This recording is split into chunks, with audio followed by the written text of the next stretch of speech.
What's up, guys? This is Carlos Lyons, and thank you so much for tuning in into my YouTube channel. Hey, we are back with an all-new Veggie Life live chat.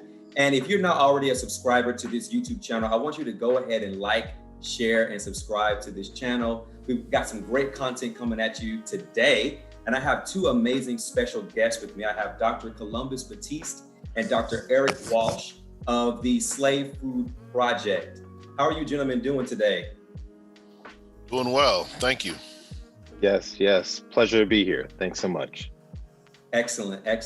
So I just want you guys, if you don't mind, each of you just briefly introducing yourselves to the conversation that we're going to have today.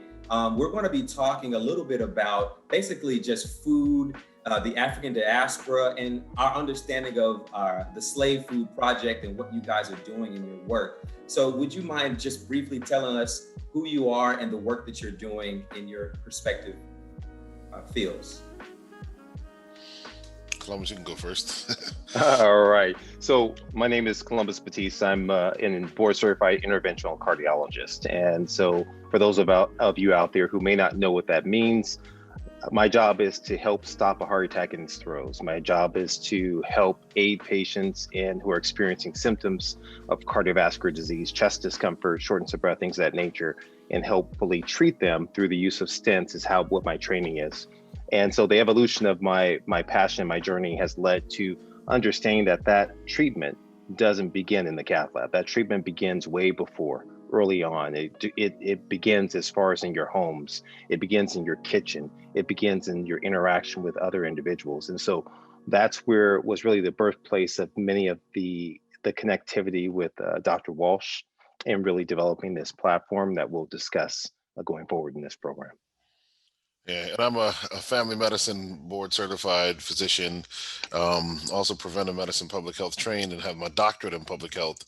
Worked in public health for a long while and just realized, especially for people of color and for poor people, even poor white people, there's a bent against success when it comes to health. And so what we're really running in America is a disease care system, not a healthcare system.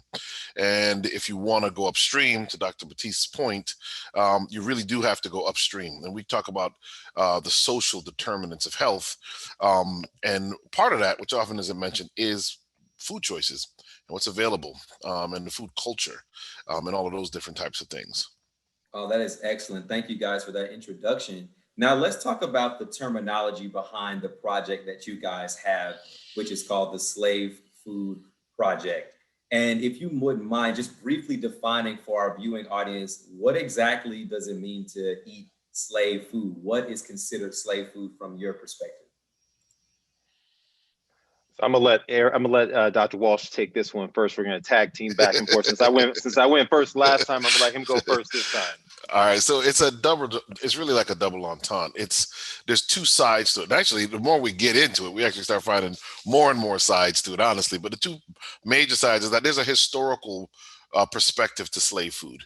Obviously, as children of and descendants of slaves, and who have populated ourselves into a diaspora, there was a certain way that we were fed. Because we did not have control over ourselves, we were property. We didn't have control over how we ate either, to a large part. There are exceptions, obviously. And so food was used, we like to say food was weaponized.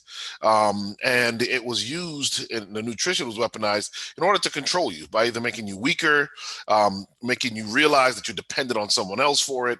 And so we gravitated towards food that the master wouldn't eat.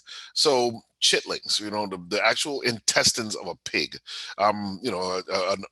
unclean food for millions of, actually probably billions of people in the world, yet we're eating its intestines. And we could go on and on, that we really got second-rate food, couldn't just grow our own food the way we wanted to, even though we snuck and did sometimes. So that's slave food, and it was designed to keep you weak enough that you can't run from the plantation, or others on the plantation are so sick that they can't run with you.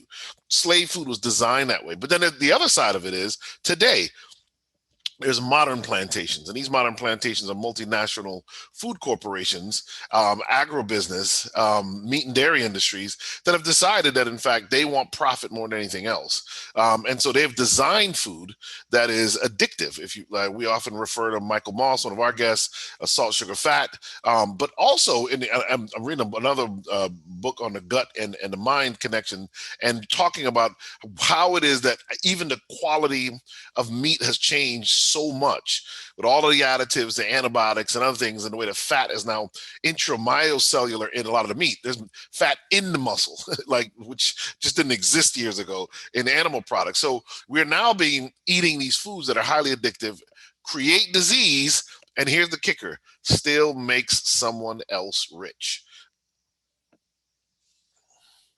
Yeah, and I'm gonna jump in and take a slightly different approach because I agree with everything he said. That's why I want him to go first. But our project overall, when we look at slave food and what this project is, this is a project that's looking at the intersection between stress, discrimination as a form of stress, a unique form of stressor, and a concept we use called nutritional stress, and the role that it plays in determining health outcomes, health disparities that seem to exist and are flourishing inside of communities of color. Now, here's a catcher, right? The idea and the concept of stress is something that pertains to all individuals across all genders, ethnicities, orientations. The idea of discrimination are things that people can experience across genders, across ethnicities at times, but there's a unique stressor that we as African Americans oftentimes face that we cannot escape, in that of our skin. And we bring to light some of the perils in terms of health outcomes and how this has translated on a generational level that now become ignited by this weaponization of food, that become ignited by this nutritional stress, and some of which we are not choice. We don't have choices. So when we speak about the double entendre, triple entendre, as it relates to this terminology of slave food, it's not just an issue of historical connotation. It's an issue in terms of many people don't have a free choice because the foods that they purchase, right, are subsidized, and they feel that this is all they can afford, that they're strapped in, that the environments that they live in, that they're enslaved to the environments that they live in, that that now they have this subconscious enslavement, chains are put on them through advertisement. And so there's so many levels, as well as the way the food is put together now brings about a level of addictiveness too as well. And so many amongst us are seeing this level of enslavement. And as a result, we see America is suffering, not just communities of color, but America is suffering in comparison to the other countries around the world. What you guys are sharing is so amazing right now. And I actually wanted to pick up on something that you mentioned concerning food addiction and advertising. So I just got wind of something called the ketchup and mustard theory of advertising that talks about this idea of red, yellow, orange colors in like the logos of a lot of fast food brands will inspire you to become hungry. So it's almost like a form of hunger that is motivated by the advertising itself. So you may not actually be hungry, but you crave it because you see these colors and this view of like fast food. Have you guys ever heard of the ketchup and mustard theory? Most fast food chains, the colors are they choose those colors because they know that it inspires. They know that it can inspire hunger. So that is why they do that. And then to step back, even just from the colors the colors probably came into existence long before mass television advertisement did. These colors were probably chosen, but you lay that on top of the fact that billions of dollars are spent to advertise these products. And we now know the power of advertisement. I always tell people, people wouldn't pay millions of dollars for 25, 30 seconds worth of Super Bowl commercial if it didn't work. The science is overwhelming that by beholding, you become changed, right? So if someone's advertising this stuff to you all the time, it actually works like when a former heroin addict drives past the former corner where they used to shoot up their drugs. They begin to release dopamine even before they get the heroin, right? Why? Because dopamine with a little bit of epinephrine released pre-exposure to the heroin actually gives you the energy you need to chase the thing that's going to give you your fix. That's what commercials are. It's like driving past the corner. When you see the commercial, your brain, your reward pathway begins to light up. It gives you the energy, gives you the desire to want to go and get these products. And it's powerful because you spend all of this money, you know somebody's getting reward. Yeah, that just to add to that a bit, we see this even and Eric brings up a lot of times really this intimate relationship between food, drug administration. It's a weird paradigm. Food and drug administration seems somewhat contradictory in terms of having them grouped together. But when you look at it, look at the advertisement. What have we seen a flurry of? Advertisement of prescription pills. That we see this myriad that's there. Why are the pharmaceutical companies investing in advertisement if they don't feel it will yield the value? And it's a very similar connotation as it relates to sponsorship of inside of some of the sports stadiums in terms of advertisement showing this relationship to bring back memories of endearment of your first sports experience or your first concert experience or all these things now that now layer in a level of attachment that people begin to wonder, to use the proverbial terminology, which came first, the chicken or the egg? Was it because of the fact that I had this experience and had this item, or was it the item that triggered me to go back to it? Not sure which is the one, but there's a lot of thought process. It doesn't happen by chance. It's not by chance, the way that the level of advertisement as well as the target audience. And that's one of the keys. The target audience is that the business of business is business. And so I'm targeting communities and individuals where I will reap the benefits of my investment. All right. So I guess my follow-up question would be, where do we go from here now that we have been enslaved to food?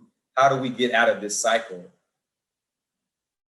Well, one of the things is that these foods actually really give you a strong predisposition to those foods. And so, for example, to go back to stress for a second, when someone eats a honey bun, that's when I was growing up, that's Black people love honey buns. I don't know if they still do.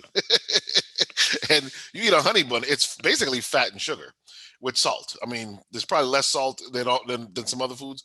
When you eat that, it actually dampens the stress response by the hormone cortisol. So you literally instantly feel less stressed. That is a potent drug. If you think about how stressful it is to be in urban America, be a single parent, to be, at a job where nobody's ever going to consider you for a promotion, and on and on and on, and on, where you get followed around by the police. That's a powerful thing. But here's what we're learning.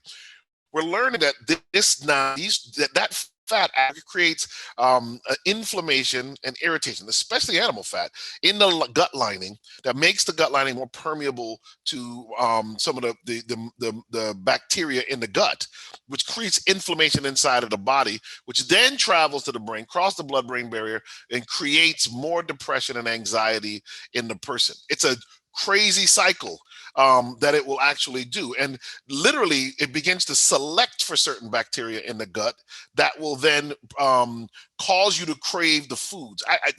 I'm reading in this book and I couldn't believe it. And what he uses is the example of rabies and toxoplasmosis from cats. That rats who get infected with toxoplasmosis, which then has to be eaten by the cat and then it goes around. The rats actually loop the actual pathogen attacks the part of the rat's brain that makes it lose its fear of a cat. So that it will come around the cat, so the cat will eat it, so that you get the cycle to go around of this pathogen. Here's what's crazy. What if the food industry has kind of mastered that kind of thing with us? We're eating things that will cause our gut bacteria to target parts of our brains, turn down our ability to become satisfied with food so that we continually overeat. We see it in nature with rabies and toxoplasmosis. What if that kind of thing is happening in us? And there's literature that supports that is beginning to happen. Then we can ask the question, how do you break this? It's definitely far more than willpower.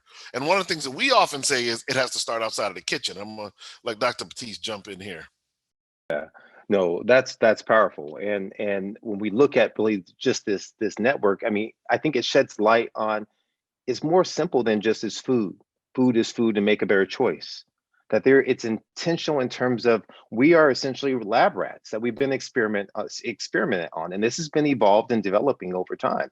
Now, I don't want to minimize the impact of our surroundings. When we speak about outside the kitchen, we look at a terminology called social determinants of health. And social determinants of health not only really speak wholeheartedly towards where a person is born, where they live, where they play, where they work, that all play a role in the decision-making process in terms of their level of stress and the involvement. Of course, our focus is on the food insecurities and these food issues that are there. Now, some of the things that we know is that it takes really a concerted effort when you're looking at making a change. First, it takes a community. And there's studies that are showing that when you come together as a community, and many times this means a virtual community in today's day and age, but a community of support of like individuals, right, who are moving towards the purpose of change, who can hold you accountable, that's hugely important. Association brings on assimilation, right? That old adage actually carries quite a bit of weight with it too as well. We know that when individuals take time to become spiritual and prayer or meditation or deep breathing, coming connected in according to their belief system, that we know it strengthens the prefrontal cortex. We know it has beneficial effects on the endothelium, that lining of the blood vessels that can cause relaxation, lowering blood pressure and improving potential health outcomes. That we know that when people begin to focus on moving, getting active, right, that these things become important. And this is once again another layered keystone habit that's there. Now, one that I didn't mention it, but is also a component of the spirituality is gratitude, being grateful. That when you experience that, despite amidst all of the tragedy of things to be upset about, that I have an opportunity to pick out things every single day and write them down about what I'm grateful for, has phenomenal benefits in terms of your outcomes and your ability to perform. And so those become extremely powerful for you outside the kitchen. Then as you move into more tangible types of things, our water intake becomes important, whether or not it's from fresh fruits and vegetables or whether or not it's from actually drinking water, is replacing, as Dr. Walsh mentions all the time, just replace the sugary beverages. If you just simply either focus on what you're adding in terms of that, that's power that's there. So as you begin this process here, you're starting outside the kitchen and all of a sudden you begin to hunger for eating more healthful foods as you're in this vein, because guess what? You've been intentional with your activity. You've been intentional with being grateful. You've been intentional in prayer or meditation or deep breathing. You've been intentional in moving more than sitting. And those are some of the keys that we begin to move. So you change your outlook and have a positive determinants of health. And so there's a very interesting article, I haven't even shared this with Dr. Walsh yet, that I stumbled on, called where they discuss this concept of positive determinants of health and looking at communities and identifying communities that are disparate and seeing that those who are able to transform as a community and focus had greater outcomes. They were able to decrease the burden of disease that's there, transform the epigenetics, and have the beneficial outcomes that they want. But we have to realize that we want to tap into our culture. Right? And so a lot of times our culture has become distorted over the years. And that's one of the things we bring out in the Slave Food Project that folks can tap in. If they haven't, check us out too as well. Like this page, like Slave Food Project as well on YouTube too as well, and tap into some of the things that we're talking about. But one of the things we really mention inside there is we look at culture. And this fact that our culture has shifted and we're without one. And oftentimes it's transformed into this environment that's a man-made makeshift environment filled with stressors, nutritional stressors and everything else. But if I tap back into it, like my folks are from New Orleans, right? So growing up, they had some red beans and rice. They had collard greens. When I do my cooking classes and I have little elderly Black women come in there and they say, "Oh, doc, I make my collard greens and everything." I'm like, "Okay, you putting neck bones in there? You putting ham hocks in there? You got me." I know. So the key is being able to maintain that food that you cherish, that you love. I was just chatting with a patient the other day and they were like, "Oh, but how you get that smoke?" I'll put some liquid smoke in there. I said, if you're not quite there with the liquid smoke, I said, okay, I don't love this, but everything's a transition. Put a little bagel bits in there, give you that smoky texture, whatever else that's inside your beans. That's going to give you that reminiscent of the flavors that will trigger the memories and the emotions. You can still maintain it. And so that's one of the things I think we have to, number one, we have to honor a person's culture, because each of the cultures around the world are rich in plant-based foods. We have to honor the spices. There's tons of value in these spices that are there. right? And we have to get back to eating like a pauper to live like a king. And so identifying that with individuals and letting them know that there's power in this, right? This is not another group's type of eating pattern. This is our eating pattern. This is something that we were. Lastly, I'll say this is that one of the things we bring about, it's so easy to focus on, I won't say negativity, but the aspects of history that are that make you sad. And so we also like to bring to light some of the resilience of how the enslaved, right? The enslaved, they worked before they went out to the slave field to tend their gardens at times. They worked after coming back to tend their gardens, their own patch. And so they grew for resiliency, nutritional resiliency, many of the foods that help bolster their life and their health. And so we have to turn to that. Let's acknowledge that aspect as opposed to us making lemonade out of lemons. And we deify the chitlins and the fried food, and let's deify, if we're going to use that terminology, the greens and the fruit and the wild greens and all the things that the efforts, the things that came back from West Africa, the okra and the root vegetables, and let's acknowledge those things in our process of resiliency and commemorative nature. I think people need to remember that they're worth it. And it's worth fighting for. Your family's worth fighting for. Your health is worth fighting for, and you are worth fighting for. We talk a lot about we've had discussions with guests and with others about colorism, and the devaluing of ourselves because of how dark we are, or our hair. I mean, people clown me growing up. I don't have no hair now, but they clowned me growing up about how nappy my hair was and how dark my skin was, and you lose a sense of value and a sense of worth when royalty looks like the monarchy in England, and not like our ancestors who were monarchs in Africa. And I think you have to find value, because a lot of this comes down to feeling like you're worth it, sacrificing because you are worth it, and building a new life because you're worth it. So I'm gonna leave you with that today. I normally don't even talk about that, but after seeing some patients recently and having some conversations, I think we need to remember that we are worth it. And just to tack on that a bit, I want to leave folks that I want you to focus on your health as you do your retirement fund. And sometimes you're too in the weeds of just living day to day that you're not thinking about retirement. You're not thinking about tomorrow or a year or two down the road because you're pressed on all sides. You're pressed and shaken up. And so the key though is I want you to focus on building your health retirement. And just in a very similar way, the earlier you start, it doesn't take as much effort. If you begin inside your teens, you begin inside your 20s, it doesn't take as much effort. If you wait until your 40s, 50s, 60s, you're going to have to go all in.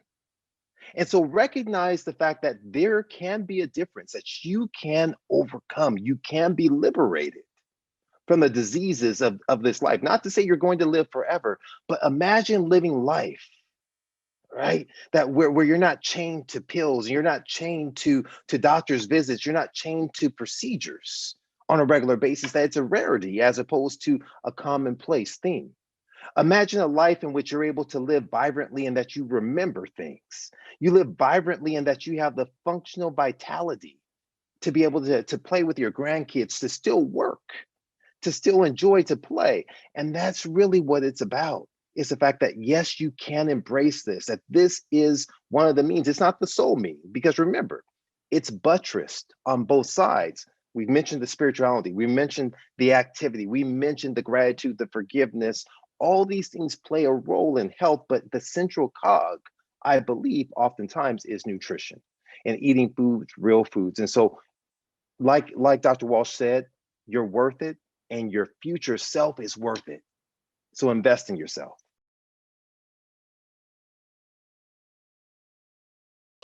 I'm only on LinkedIn.